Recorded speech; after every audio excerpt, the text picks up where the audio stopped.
C'est parti pour 22 km jusqu'à Navarrete. Et au menu, il y aura la traversée de la grande ville de Logroño.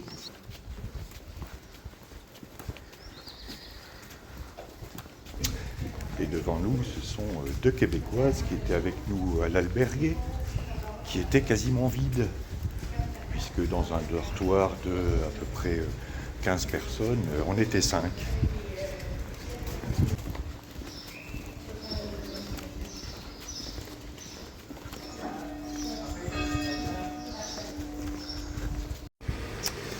Et là, à l'ombre de la rue principale de Viana, il fait un petit peu frais.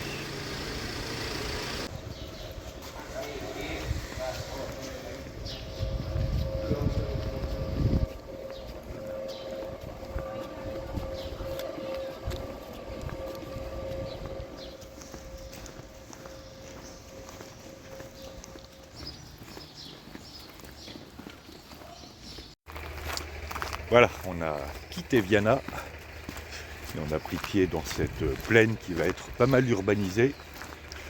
Et on va être accompagné par une nationale et une autoroute pendant un petit moment.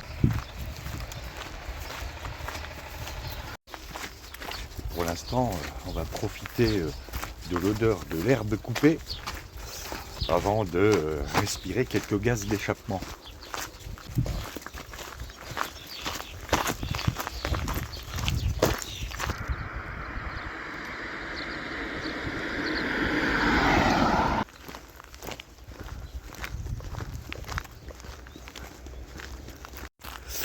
Aujourd'hui, nous allons quitter la Navarre et entrer dans la province de La Rioja. Province connue pour son pinard.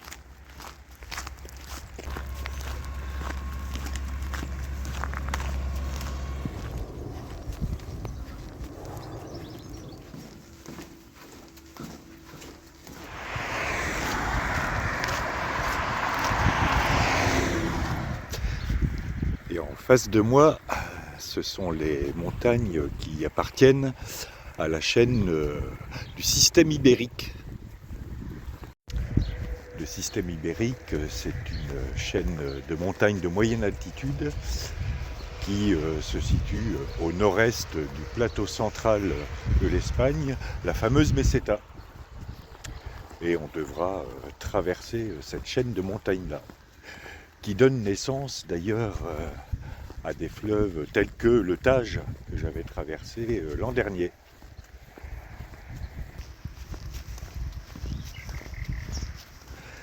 Cette chaîne de montagnes suit grosso modo une direction nord-ouest-sud-est et son point culminant est le mont Moncayo, qui culmine à 2314 mètres parce que je l'ai mesuré.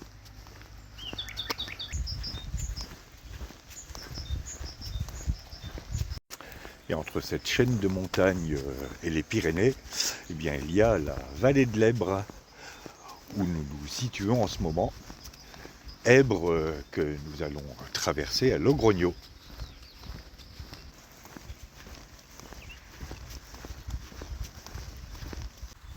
Voilà, c'était la minute géographie de cette étape.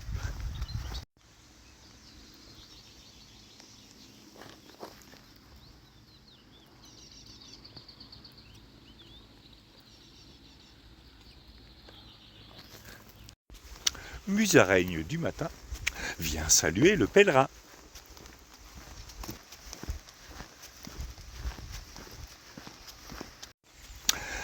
Voilà, c'était la poésie du jour.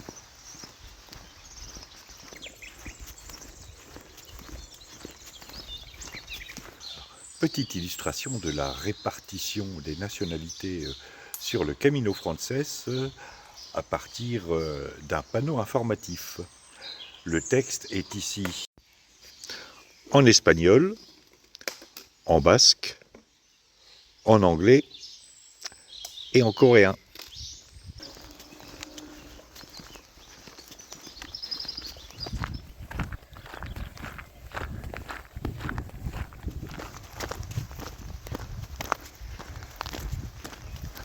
quelques mois avant l'élection du pape Clément V, dans une forêt du côté de Saint-Jean-d'Angély. Ah bah bravo, c'était pas suffisamment compliqué comme ça, il faut que tu fasses un flashback. C'est-à-dire que j'ai trouvé que ça faisait stylé pour une série. Ouais, enfin, c'est surtout que tu as trouvé des infos intéressantes après l'élection du pape. Bah pas du tout, c'était prévu largement à l'avance.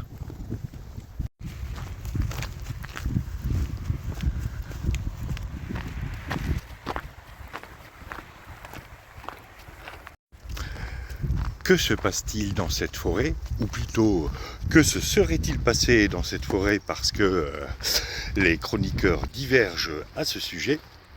Eh bien, Philippe le Bel rencontre Bertrand de Gaulle. Bertrand de Gaulle, je ne connais pas.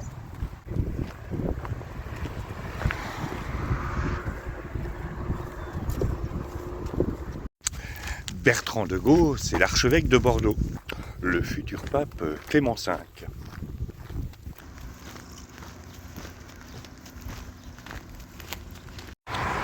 Cette rencontre entre Philippe le Bel et le futur Clément V est racontée par Giovanni Villani, un marchand, écrivain, chroniqueur et homme politique florentin de la fin XIIIe, début XIVe siècle. Mais tout ça, je vous le raconterai après le Grogno, parce que là, on est le long d'une route et il y a plein de voitures.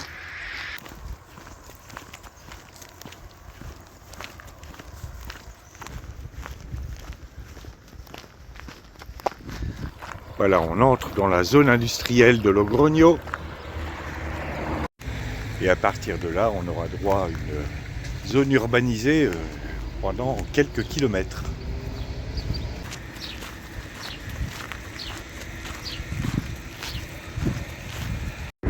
Bienvenue dans la province de la Rioja.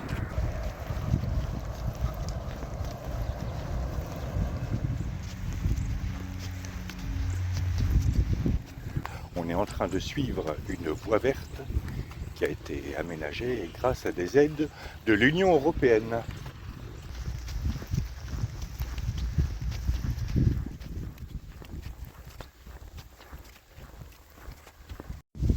Contrairement à celle des Hauzes, c'est pas une ancienne voie ferrée. Ça a été aménagé spécifiquement pour le Camino Frances.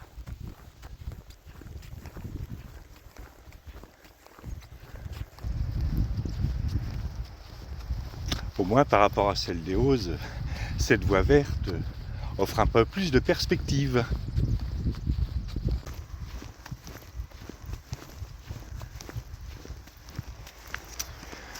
Voilà Logrogno. Et si j'en crois ce panneau, il nous reste 614 km jusqu'à Saint-Jacques-de-Compostelle. Ce qui veut dire que jusqu'ici, nous avons marché plus de 900 km, sans compter les petites marches qu'on a faites pendant nos journées de repos. Mais ça ne va pas compter.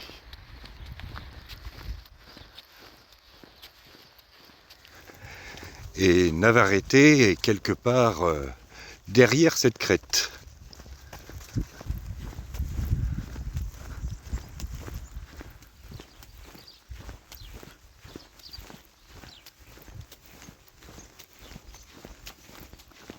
On peut apposer un tampon sur sa crédentiale ici, mais ce ne sera pas notre cas parce que nous, on ne fait qu'un tampon par jour. Sinon, on n'aurait pas assez de place, vu qu'on est parti du puits. Et puis, on n'est pas forcément des collectionneurs de tampons.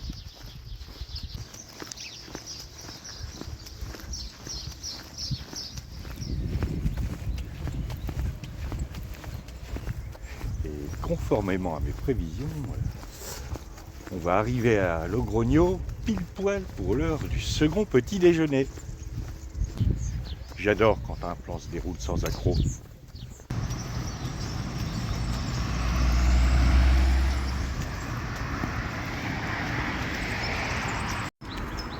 Nous longeons l'Èbre. L'Èbre qui prend sa source dans les monts Cantabriques, la chaîne de montagnes qui borde la côte nord espagnole et qui se jette dans la Méditerranée. et qui fait un peu plus de 900 km de long. Èbre que nous allons franchir au moyen de ce pont.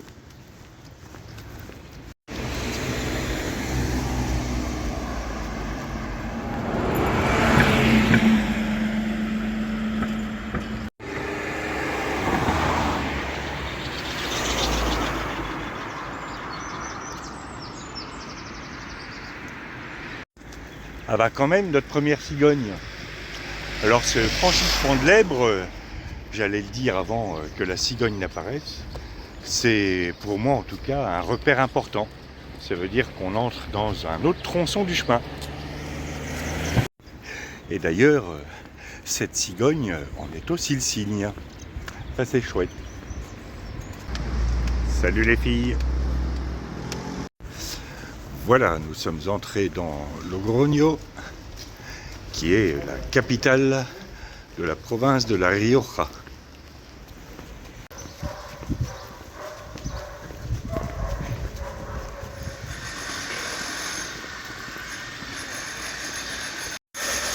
Ah, c'est l'église de Santiago.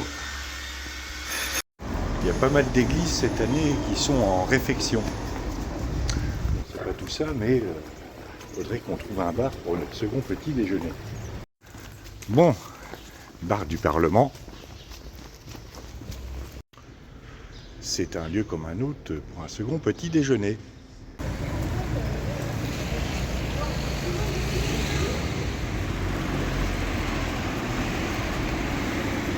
Bien, après cette pause second petit déjeuner, il est temps de repartir et il nous reste 12 km à faire. Il nous reste maintenant à sortir de Logroño.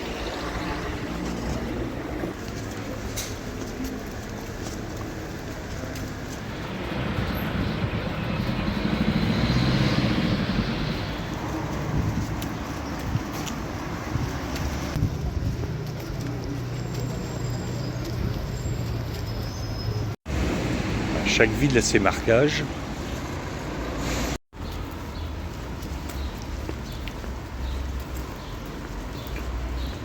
Et là, on vient de longer le siège de la Guardia Civile.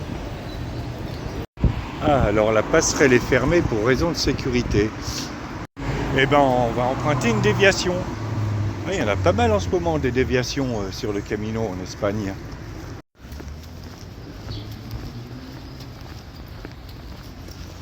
Et la question c'est, est-ce que c'est bien indiqué et est-ce que ça va beaucoup nous rallonger? Ah, la flèche est là. C'est comme participer à un jeu de piste.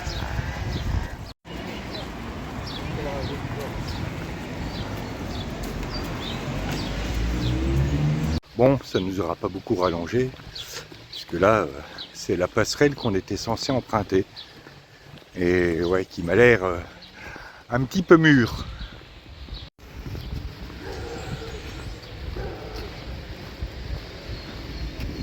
Alors là, c'est pas la zone enfant, mais c'est la zone chien.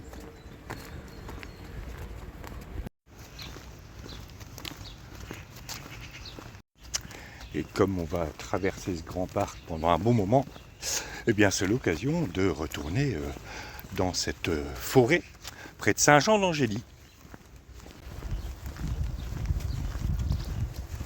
Philippe le Bel rencontre donc Bertrand de Gaulle et lui déclare tout de go. Bon, mon petit Bertrand, faut qu'on parle. Mais avec grand plaisir, ô puissant roi. Il est comme ça, Bertrand, un peu flagorneur et puis il a des gens à placer.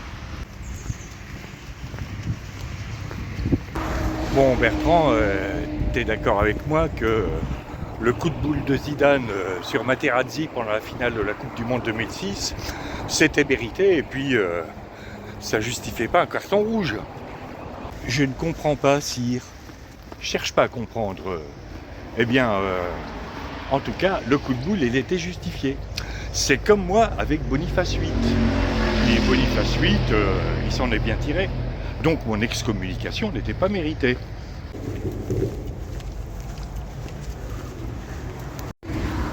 Mais en quoi ça me concerne, sire?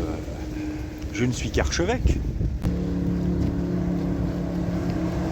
Ah, archevêque peut-être, mais sur la shortlist des gens qui risquent d'être élus pape.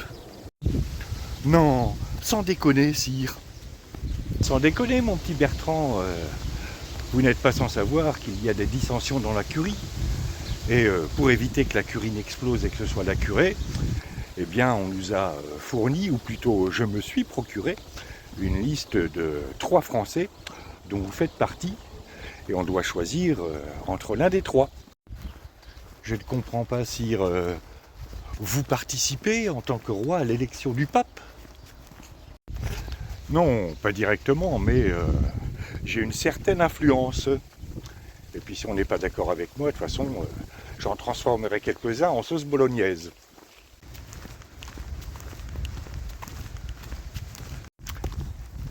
Bien, sire, dites-moi vite ce que je dois faire. Bon, quand tu seras pape, tu vas me donner l'absolution pour ma réaction, certes soupolée contre Boniface VIII, mais il faut dire qu'il l'avait bien cherché. Bien, sire. Et puis tu vas révoquer les sentences d'excommunication contre moi et mes agents. Bon, d'accord.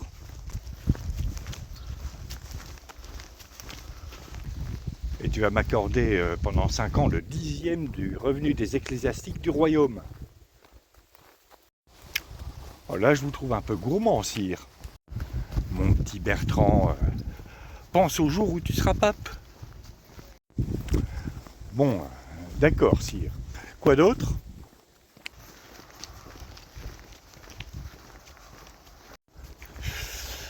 Ouais, il y a encore 2 choses. Tu vas réduire à rien la mémoire de Boniface VIII. Bon, réécrire l'histoire, c'est courant, non? Et puis, deuxième chose, tu vas rétablir dans leur dignité les évêques Colonna, Jacques et René. Réécrire l'histoire, sire, c'est pas facile. Et puis, rétablir les évêques Colonna dans leur dignité, je sais pas si je vais pouvoir le faire. Moi je te dis que tu peux le faire. Tu rétablis Jacques et René dans leur dignité. Et puis à toi le trône pontifical.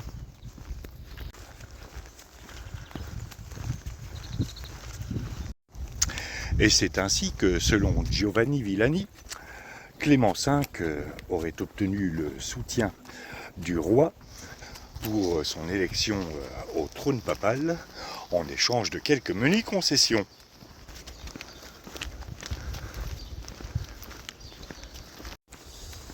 Et on va bientôt sortir du parc, qui est, ma foi, plutôt long.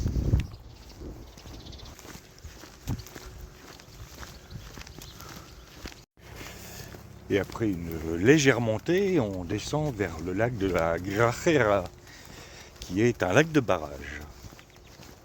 Et ensuite, ça montera. Et voilà ce lac. Et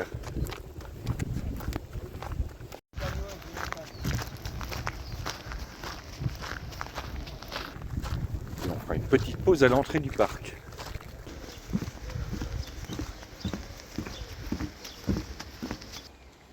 Salut toi.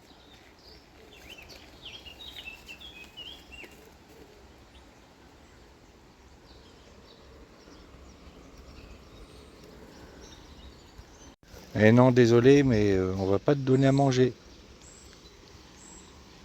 Oui, j'ai que moi.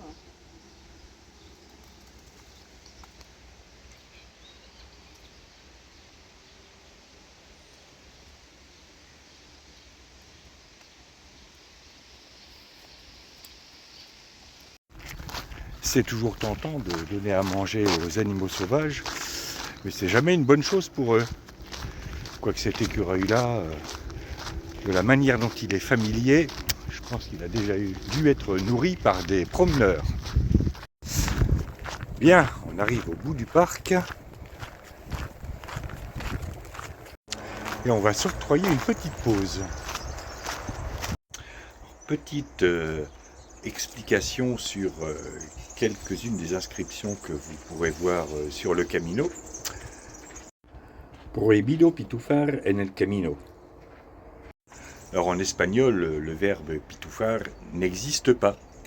En fait, c'est tiré de la bande dessinée Les Pitoufos, qui sont les Schtroumpfs. Donc on pourrait traduire il est interdit de schtroumpfer sur le chemin.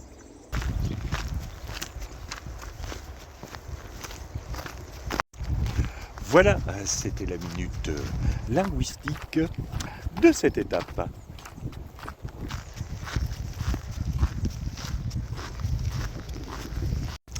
Et avant d'aborder la montée vers Navarrete, une petite précision sur le dialogue entre Philippe le Bel et le futur Clément V. Je disais donc que c'est Giovanni Villani, le chroniqueur italien, qui avait rapporté cette rencontre. Et pourtant, les chroniques historiques remettent en cause cette version des faits. En fait, soit Clément V n'avait pas rencontré Philippe le Bel, soit cette rencontre aurait eu lieu non pas en forêt de Saintonge, mais dans le Poitou. Et dans le Poitou, voilà ce qu'aurait pu donner le début de ce dialogue. Sire, sire, pour l'élection du pape, je suis disponible. Ségolène, je sais bien que tu es disponible pour tout, mais on t'a déjà dit que c'était pas possible. Bon, Bertrand, amène-toi. Dites-moi, sire, c'était qui celle-là? Oh rien, une vendeuse de chabichou et de routes solaires.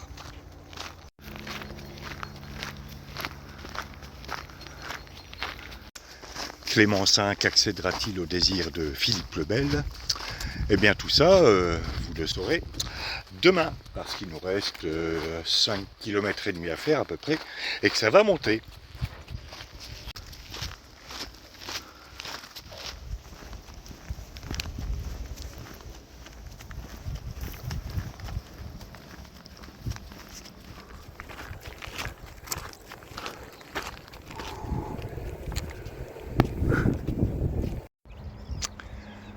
Alors au loin, au centre de l'image et en haut, c'est Viana, d'où nous sommes partis ce matin. Bon, la grande ville, forcément, c'est Logrogno. Et là, on doit être à un peu moins de 5 km de Navarrete.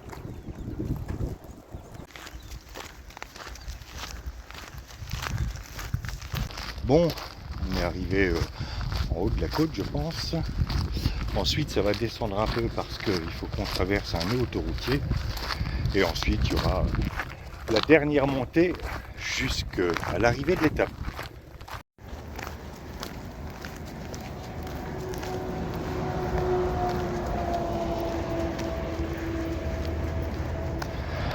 Voilà, derrière le nœud autoroutier, dominé par le gros taureau, c'est Navarrete.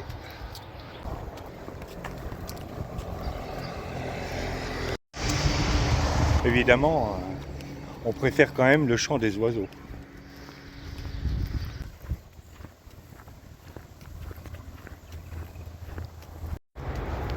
La fabrique de granulés de bois a l'air de toujours être là. Quoique je me demande si c'est vraiment une fabrique de granulés de bois. Bon, ils en vendent comme c'était marqué sur le panneau, mais ça ressemble plus à une décharge ou une unité de récupération de déchets de bois qu'autre chose. Bon, vous vous en foutez, mais moi ça m'intrigue. Et à quelle occasion vous en aviez parlé? Ben, il est célèbre, ce taureau de Navarrete. Voilà le taureau de Navarrete vu de l'endroit.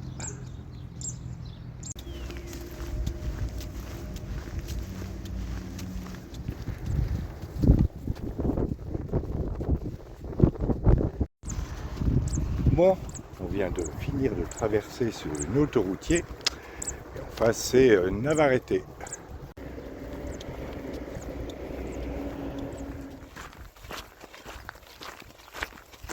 C'était un hospice pour pèlerins. Et notre albergue s'appelle la Iglesia. Et donc, logiquement, elle devrait se situer près de l'église. Et donc près d'un bar.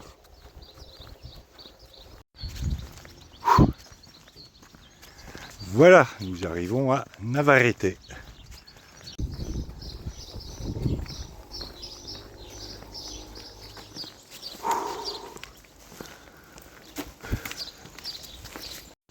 Il faut encore monter dans le village.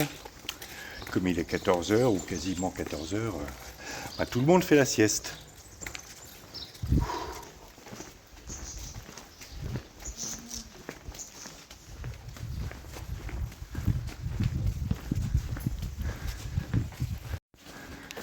Alors, albergue la iglesia.